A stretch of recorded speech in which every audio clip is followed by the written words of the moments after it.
কথায় আছে সময়ের কাজ সময় করাই ভালো। যেমন ধরো এই ধরনের লোভনীয় বড়া ভাজা, বড়া খাওয়া, গরম মানে গরম গরম কেমন লাগে বলো? এগুলো তো গরমকালে আর বেশি করাও যায় না আর খাওয়াও যায় না।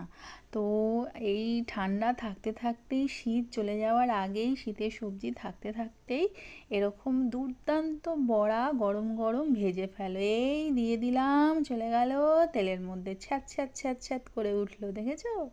এবার তোমাদের বলছি এই লোভনীয় বড়ার রেসিপি। তোমরা সবাই জানো, সবই জানো, তবুও জাস্ট এমনি বলছি।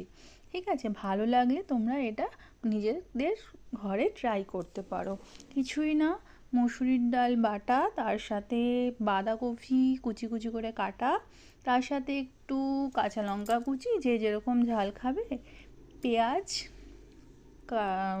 ওটাও আর কি কুচি কুচি করে কাটা, ধনে পাতা, আর একটু নুন মিষ্টি আর একটু বেসন। ব্যাস, ওটাকে ভালো করে চটকাও, ভালো করে মাখো, মেখে যেরকম দেখালাম, তারপরে যেরকম শেপ দেবে দাও, গোল দাও, চৌকো দাও, ট্রায়াঙ্গেল দাও, লাভ শেপ দাও, সেরকম দিয়ে একবারে গরম তেলের মধ্যে দিয়ে দাও। তারপরে ওগুলো এরকম ধরনের লাল মুচমুচে মুচমুচে হয়ে যাবে। ব্যাস, কড়াই থেকে নামাও, বাটিতে রাখো, আর ভাঙো, আর কড়মড় কড়মড় করে খেয়ে নাও। দুপুরবেলা গরম ভাতের সাথে এরকম যদি গরম বড়া থাকে, তাহলে বলো কার না ভালো লাগবে? এমনি তোমরা এত সব কিছু দিয়ে নাও করতে পারো, কিন্তু এইটা মানে মানে দেবার পর টেস্টটাই একটা অন্য রকম হয়ে গেছে, কি বলবো, একদম সুপার ডুপার টেস্টি হয়ে গেছে। তো যারা যারা এরকম বড়া খেয়েছো তারা কমেন্ট করো, যারা যারা খাওনি তারা একবার ঘরে বানিয়ে দেখো, ভালো লাগবে।